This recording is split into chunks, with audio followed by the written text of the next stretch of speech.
How's it going, everyone? Welcome back. Welcome back.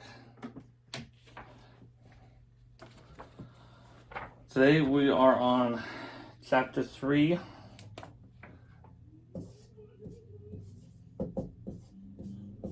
Faith.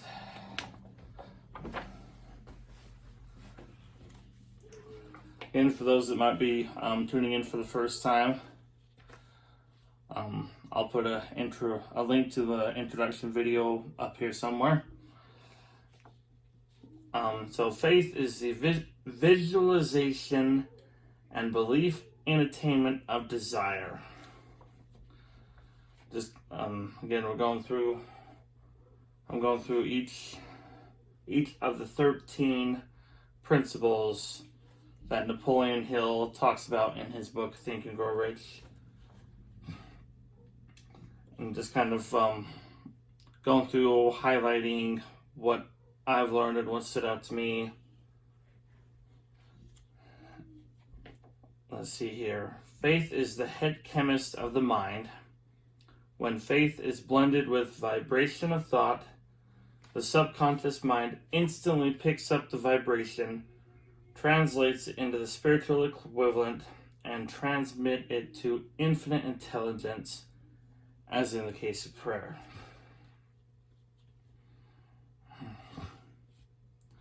So when faith is blended with the vibration of thought.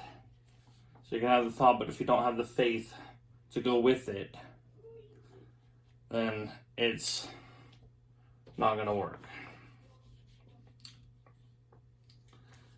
Let's see here. Faith is a state of mind which may be induced or created by affirmation or repeated instruction to the subconscious mind through the principle of autosuggestion. And we'll get to autosuggestion on the next video.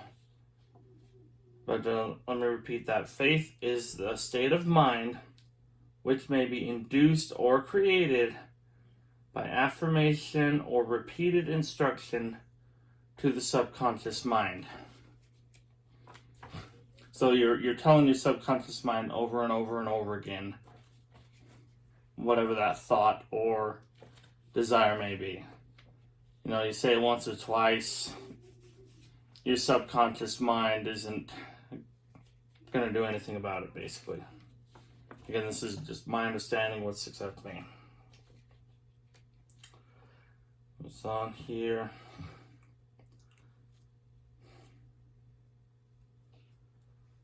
In the chapter, let's see, in the subconscious mind, you may convince the subconscious mind that you believe you will receive that for which you asked. So if anyone that's followed this or studied this or followed any Bob Proctor material, he talks about the mind having the conscious mind and the subconscious mind. And the subconscious mind has no ability to reject the information.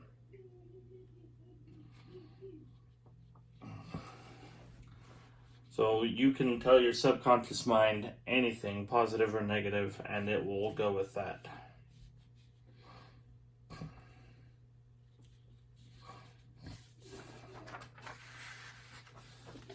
Repetition of affirmation of orders to your subconscious mind is the only known method of voluntary deployment of the emotion of faith.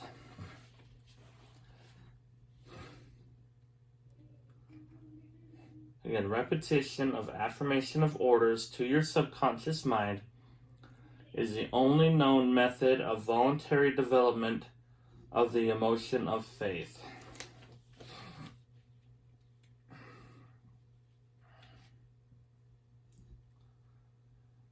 So if you have faith in something, you're going to continually build upon that, talk to yourself about that, talk to others about that, think about it. It's not going to be like a one-time thing. And as you continue to repeat it, it will further increase your faith in that. When men first come into, as an example, When men first come into contact with crime, they abhor it. If they remain in contact with crime for a time, they become accustomed to it. They endure it. They get used to it.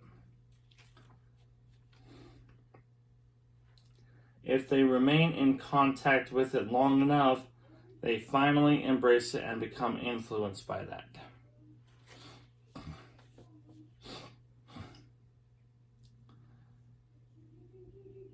Again, when men first come into contact with crime, and you could substitute crime with anything. If men come into contact with, service, positivity, or, contact with crime, they abhor it, or any other negative thought. Contact with crime, you tell someone thought about living in poverty, per se, or contact with filthy mud.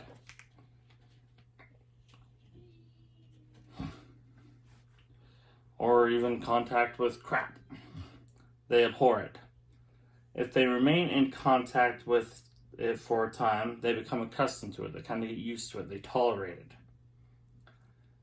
If they remain in contact with it long enough, they finally embrace it and become influenced by it. This is the equivalent of saying that any impulse of thought which is repeatedly, over and over and over, passed on to the subconscious mind is finally accepted and acted upon by the subconscious mind, which then proceeds to translate that impulse into physical equivalent by the most practical procedure available.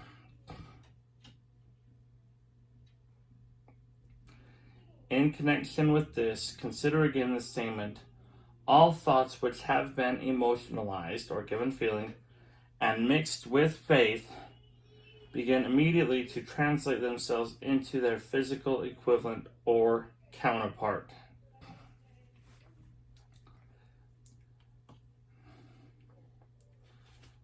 Not only thought impulses which have been mixed with faith, but those which have been mixed with any of the positive emotions or any of the negative emotions may reach and influence the subconscious mind. So, positive, if you say, I'm going to win the race, and you keep telling yourself that and believe that and have faith with that and mix faith in with that, then your subconscious mind is going to start working on making that a reality.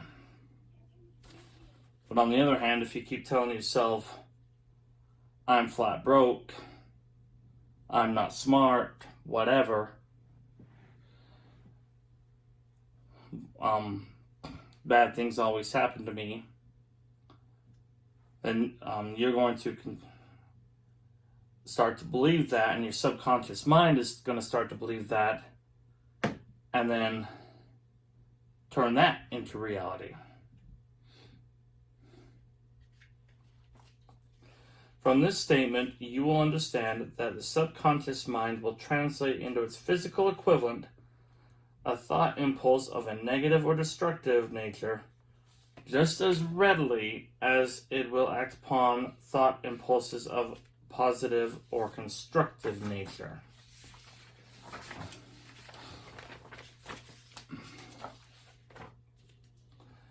This accounts for the strange phenomenon which so many millions of people experience, referred to as misfortune or bad luck. There are many people who believe themselves doomed. They believe it, they keep telling themselves that, to poverty and failure, believe themselves doomed to poverty and failure because of some strange force over which they believe they have no control. They are the creators of their own misfortunes because of this negative belief, which is picked up by the subconscious mind and translated into its physical equivalent.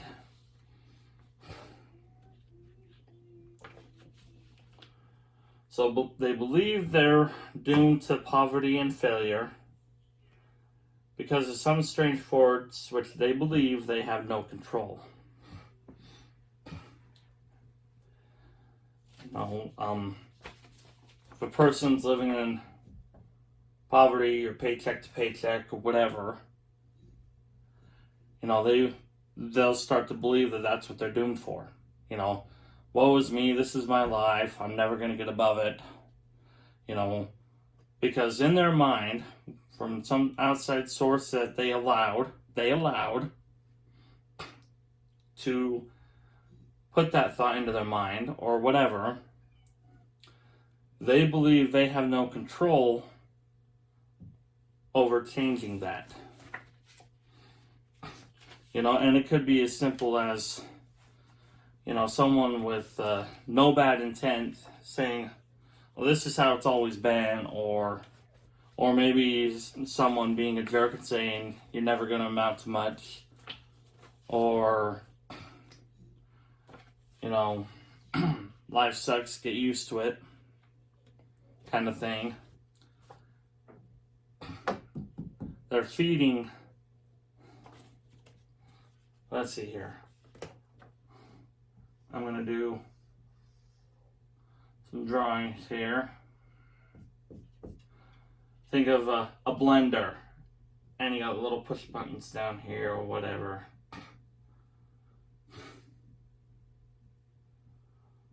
They're feeding whatever you're feeding is going to mix together, and negative thought, then pretty soon you start to believe it and put that faith in there. That's going to pour in, and over here you have your cup. That's going to pour all that in. So you've got your cup. If this is your blender, if this is your conscious mind here, getting all this information in here, mixed with faith.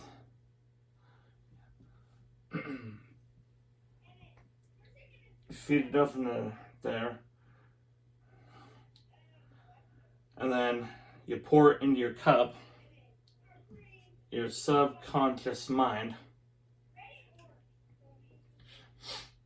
Then that's what your subconscious mind is going to believe.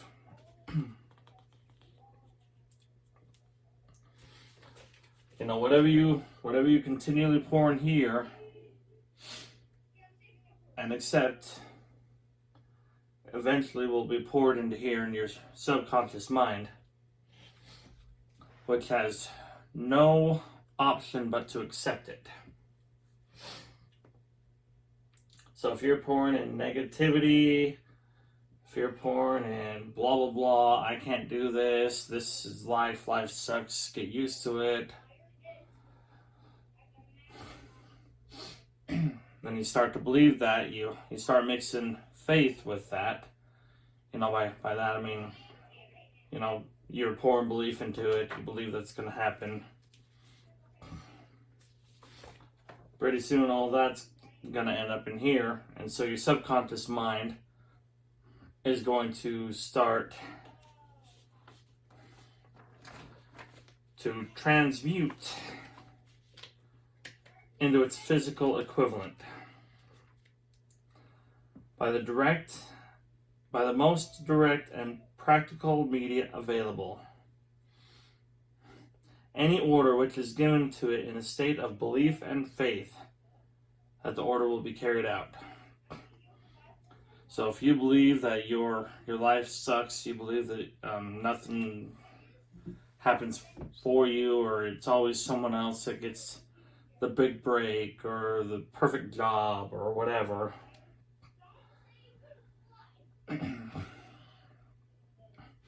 and you feed that into your subconscious mind, it's going to transmute that into the physical equivalent. So if I sit here and tell myself that I'm poor, I have no money, I can't afford that, I'm poor, then pretty soon my subconscious mind is going to think, oh, we're poor, okay, let's go find stuff to make us stay poor. You know, we're going to always stay poor. That's what we want. That's what we're looking for.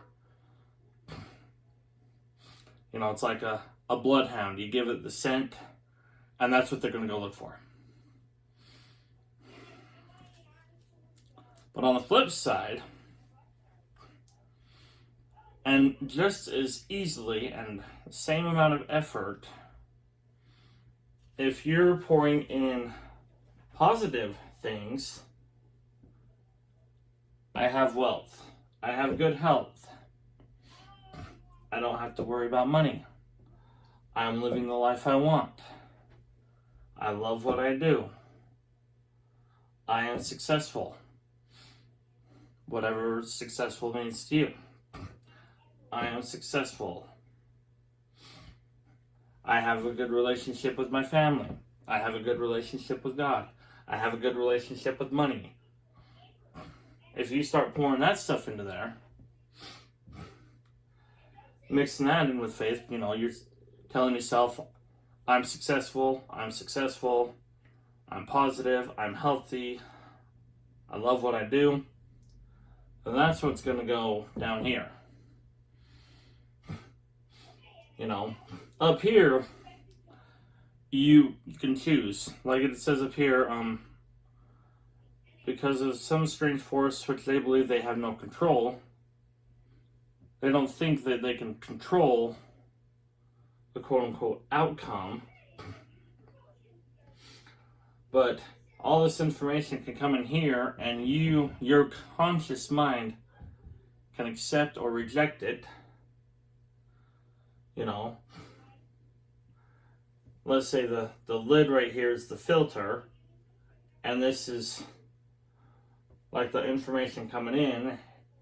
You know, if this is a negative thought right here, it can come in and your conscious mind can go, oh, nope, get out of here. But if your conscious mind accepts it and continues to accept it, then it'll start pouring into your if your conscious mind continues to accept it, then it'll start pouring into your subconscious mind, which has no choice but to accept it. But backing up a little bit, if you're thinking positive thoughts, you know, I'm successful, I'm positive, I have a good relationship with others, I'm doing what I love, then that's what's going to go in here, and your subconscious mind is like that bloodhound saying, all right, let's go look for success. We're going to go find some more success. We're going to go find some more abundance, more healthy relationships, more people that want to grow and help us grow, more opportunities of success. You know, whatever scent you give that bloodhound, it's going to go find and bring back to you. Or, you know, your other dog. I like analogies. So if this is you, you know, let's say this is you. I'm wonderful at drawing, as you can tell. And you have a dog here, and he's got I'm horrible at drawing, so I'm not focused on that. Anyways, you get the idea.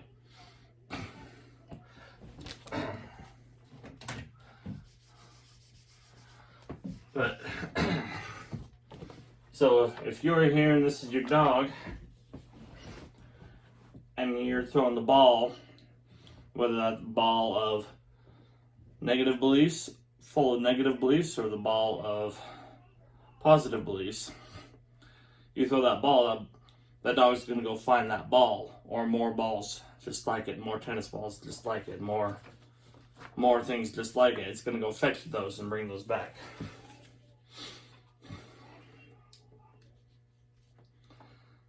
Let's see here.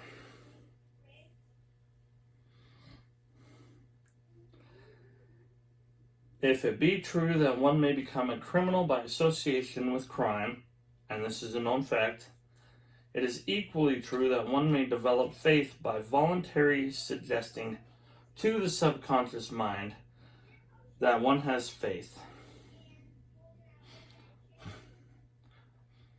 the mind comes finally to take on the nature of the influences which dominate it.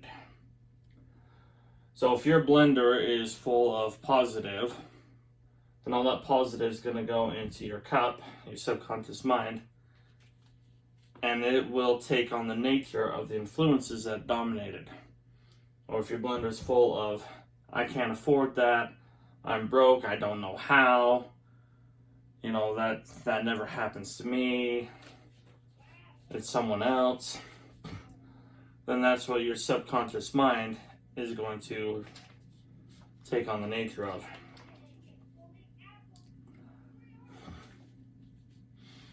It is essential for you to encourage the positive and discourage and eliminate. So discourage and eliminate negative emotions. So not just, oh no, don't come in here, I don't really want you around.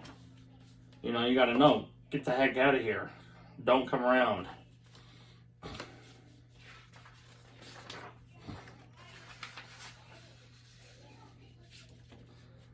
Let's see here, I'm gonna jump a little bit.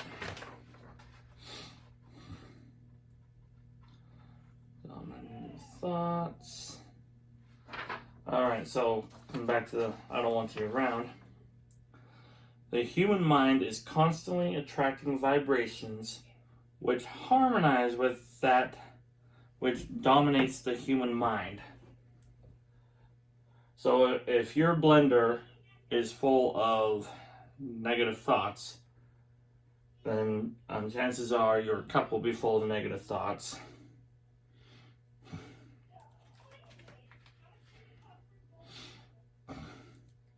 And it continues on to say, any thought, idea, plan, or purpose which one holds in one's mind attracts from the vibrations of the ether a host of relatives and adds these relatives to its own force and grows until it becomes the dominating, motivating master of the individual in whose mind it has been housed. Alright, so let's say you've got this house. You got a chimney, you got some windows, and I know I'm being very second grade drawing here, but whatever. Okay.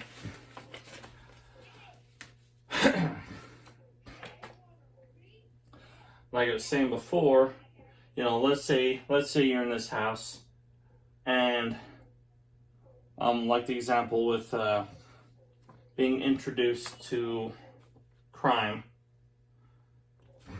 Let's say you're in the house and your friend or your neighbor crime comes to visit.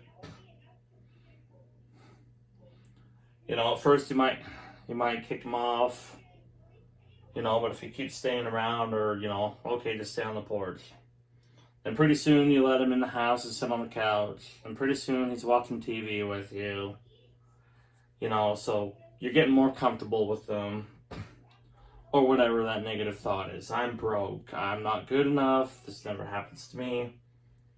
Whatever that neighbor is, they're now sitting on your couch. They're getting pretty comfy. They're not, you're used to having them there. Then pretty soon, your neighbor crime or negativity says to his buddies over here, and his buddies over here, crime, more negativity, bad examples, self-doubt,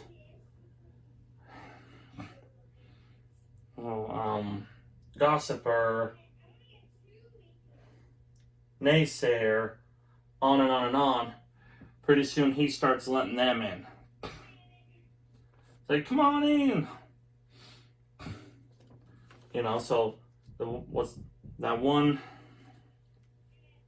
plan or thought or idea that you hold in your mind attracts like thoughts and ideas. And again, on the flip side, if you're in your house watching TV and your neighbor Positivity comes over and you invite him in, you get a Pepsi, whatnot, you're talking and stuff and being positive and brainstorming and whatnot, and pretty soon Mr. Positivity is going to invite his friends over. Helpful, encouraging, growth,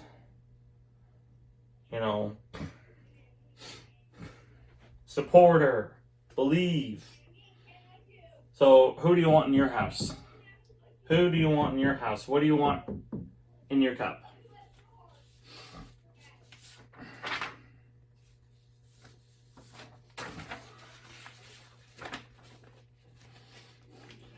Any idea, plan, or purpose may be placed in the mind through repetition of thought.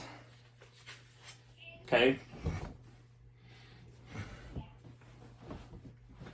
Any idea, plan, or purpose may be placed in the mind through repetition of thought. So again, back to the house. If you're wanting to change, Mr. Negativity comes over here, and let's say you let him in the house for a little bit, and then you realize you don't want him in there. You don't like the vibe he's bringing. So you kick him out. Then he comes back, and maybe all you do is chat on the front porch for a minute. Then you kick him out again. And he comes back, and, he keeps coming back for a while. Maybe, hey, how's it going? Or did you hear about so-and-so? Or guess what so-and-so had? They just bought a brand new car. Look at them. Woohoo. You're stuck in this piece of HUD truck over here. And then you just kick him off the porch again. Pretty soon, if you're persistent with that, he's not even going to come around very much. He might come around and you'll just look at him and go, then he'll walk away.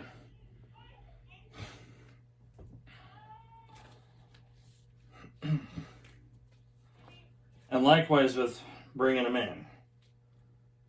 So it takes a while to kick him out. You got to kick the negativity out, or one idea out, in order to allow the other ideas in. If you have Mr. Negativity in here, and he's got all of his friends over there, it's going to take a while. It's going to take some constant effort to kick all those friends out and keep them away, to make room for Miss Positivity and all her friends to come sit on your couch.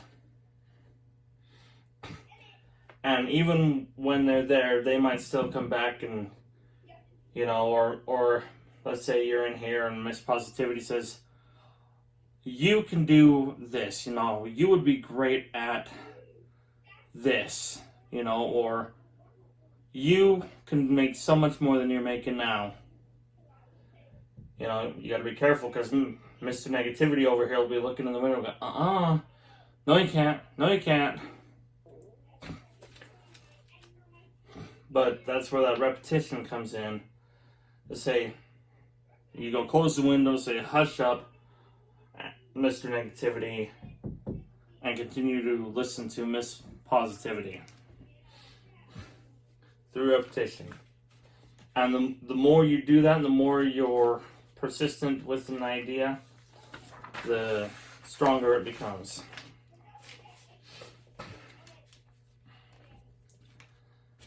Let's see here, and it continues on. I'm skipping quite a bit here in this video,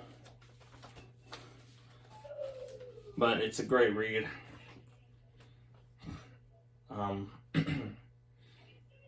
would encourage anyone to go read it. Think and Grow Rich by Napoleon Hill. And it's talking about the self-confidence formula, and it gives 5 steps, and I'm just going to read parts of in the 5th one. I will induce others to serve me because of my willingness to serve others.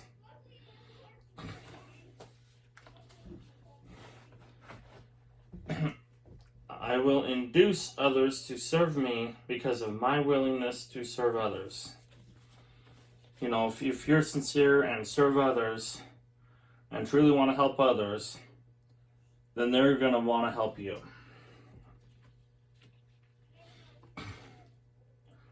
You know, even if that other person is the man in the mirror. You say, I want to change, I want to help you change.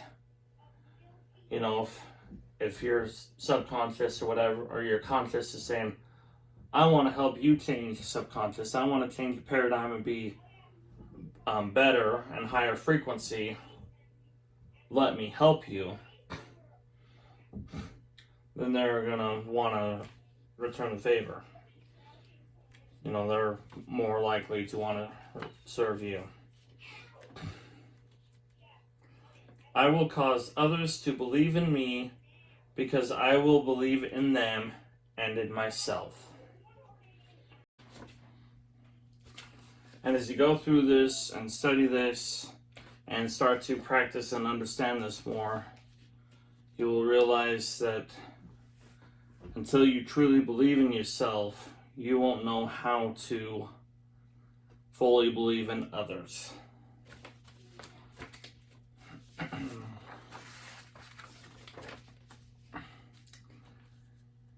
And let's continue on. After the self-confidence formula, a couple paragraphs say, back of this formula is the law of nature, which no man has yet been able to explain. It has baffled the scientists of all ages. The psychologists have named this law autosuggestion, which we'll get into in the next video, and let it go at that. The name by which one calls this law is of little importance. The important fact about it is it works. For the glory and success of mankind. So it works for the glory and success of mankind. If it is used constructively. On the other hand, kind of like what we've been talking, if used destructively, it will destroy just as readily or just as easily. In this statement may be found a very significant truth, namely, that those who go down in defeat and end their lives in poverty, misery, and distress do so because of negative application of the principle of autosuggestion. You know, the application meaning the process of doing. You know, if you're allowing these thoughts into here and ultimately into here, if you're allowing Mr. Negativity into your house, then he's going to attract and invite like results. The subconscious mind will translate into reality a thought driven by fear. You know, it may not be fear like you're standing on a cliff fear, or there's alligators 3 feet from you fear. It might be fear of getting fired, or fear of how am I going to pay this bill, or fear of I don't want to talk to the boss. I'm afraid to talk to the boss and ask for a raise, or I'm afraid to call this client, or one of my mentors was saying, you know, possible fear is the fear of success. You know, if I become successful, what if this? What if I become a bad person? What if I become greedy? You know, I'm afraid that I might be corrupt or become focused on just the material things. So the suspicious mind will translate into reality the thought driven by fear. So if you have a thought, if those thoughts persist of fear, then the subconscious mind will make sure those things happen. Just as readily as it will translate into reality a thought driven by courage or faith. You know, if you have courage, I can be better. I am not worth this much. You know, I am better than this. I can do better than this. Faith, you know, they have it. I can get it if I do the correct things. You know, I can call that customer. I can get out of my comfort zone. If you're having thoughts of getting out of your comfort zone and going for greater things, then your subconscious mind is going to make sure those happen. You know, if you pour belief into that, like we talked before.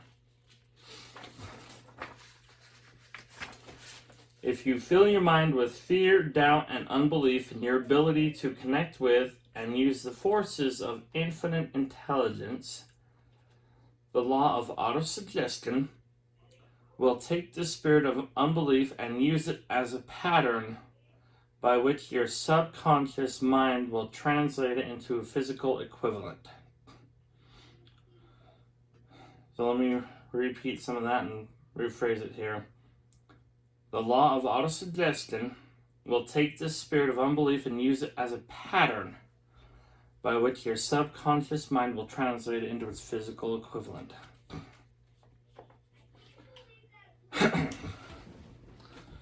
So if you have fear, doubt, and unbelief, it's going to paint a picture. You know, the law of autosuggestion will create a picture here, a painting, an image in your mind of something. You know, a picture of negativity, a picture of doubt, a picture of unbelief. And it's going to tell your subconscious mind, go find more. Make copies of this. This is what you're looking for. And this is a statement that I like here. Let's see here.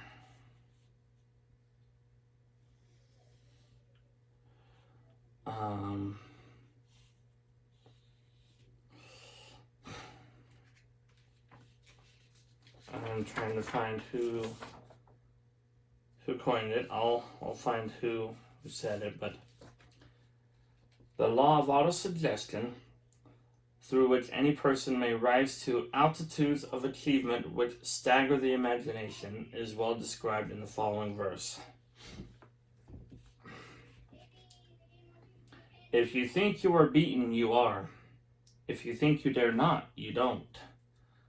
If you like to win, but think you can't, it's almost certain you won't. If you think you'll lose, you're lost. For out of the world we find, success begins with a fellow's will. It's all in the state of mind. If you think you are outclassed, you are. You've got to think high to rise. You've got to be sure of yourself before you can ever win a prize. Life's battles don't always go to the stronger or faster man. But sooner or late, the man who wins is the man who thinks he can. The man who thinks he can. And again, I'll find out who quoted that, you know, who made that, and proper credit to where it's due. Somewhere in your makeup, there lies sleeping the seed of achievement, which, if aroused and put into action, would carry you to heights such as you may have never hoped to attain.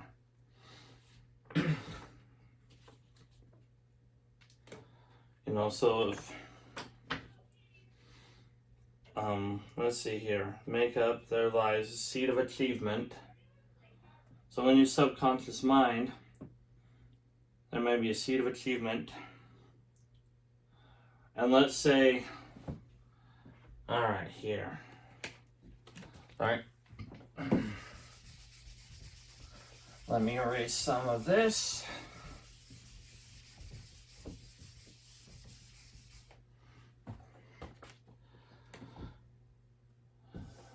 So we've got these frequencies, okay?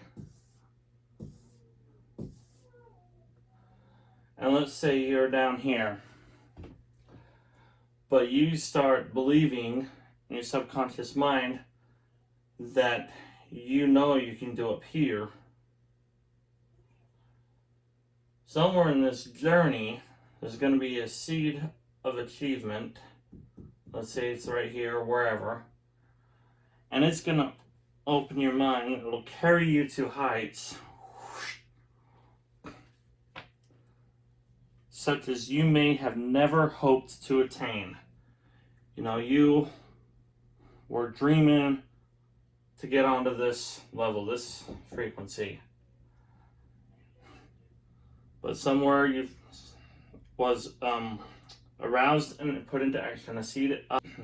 So, a couple more things that stood out to me. Let's see, just kind of a recap, if you will. Let's see here.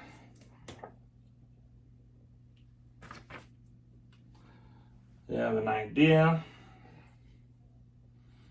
through the imagination, and you have faith, then you formulate a plan, and if you follow that plan with persistence, backed with a firm decision, until it has been carried out, you will prepare the way for success by burning desire for success.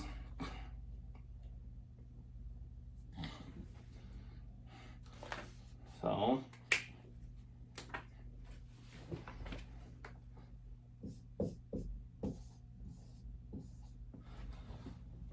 you have an idea,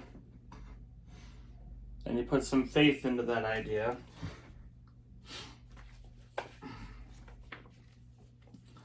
And then through that faith,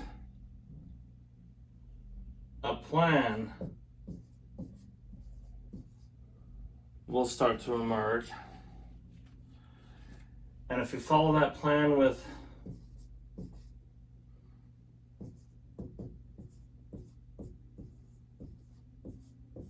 persistence, backed by a firm decision,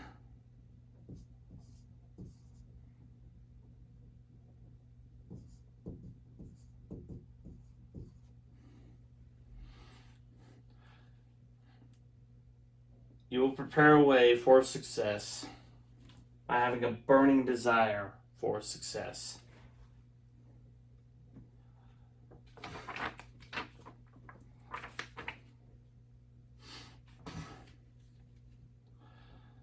So notice how it's in that order. You have the idea, you have the goal, then you put faith in that goal. Then the plan will be formulated. And if you work on that plan with persistence and backed with a firm decision, if all of this is backed with a firm decision that you're going to stick by this goal until it is carried out.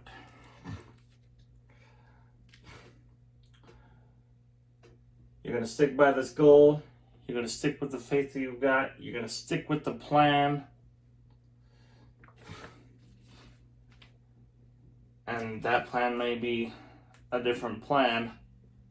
You might have to tweak the plan a little bit. But stick with the plan with persistence. and a burning desire, then that plan will come into reality.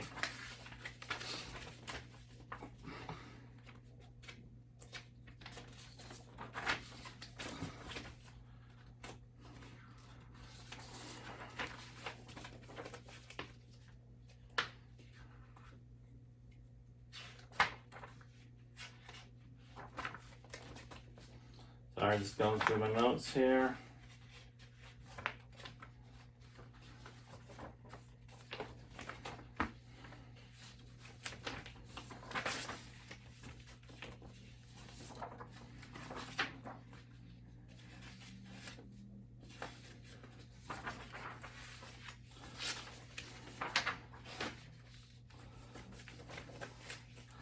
Riches begin in the form of thought.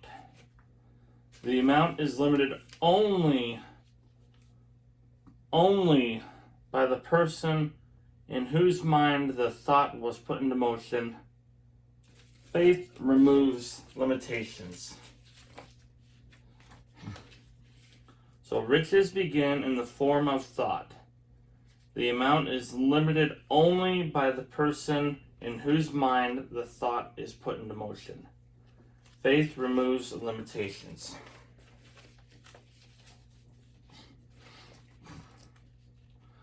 So you're only limited by yourself. You know, the only limitation you have is in your own mind. You know, if you have an idea, but you don't think you can get there, if you pour enough faith and belief into it, that will remove the limitations. You know, if you have that faith, if you have that decision and persistence, those limitations will be erased.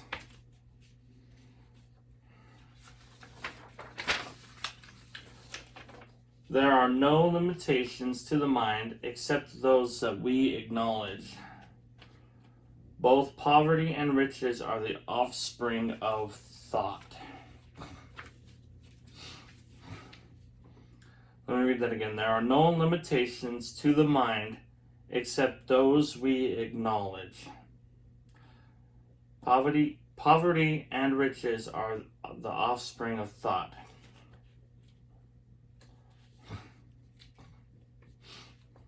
So if you have an idea, and remember earlier, Mr. Negativity says, no, that's not going to work.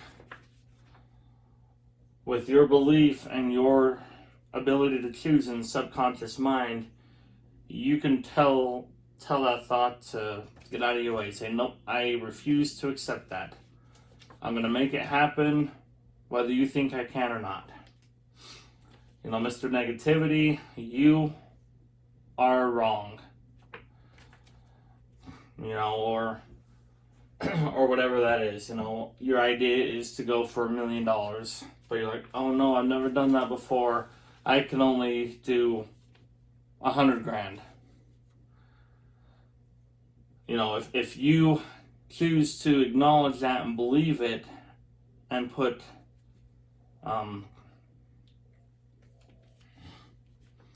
value on that,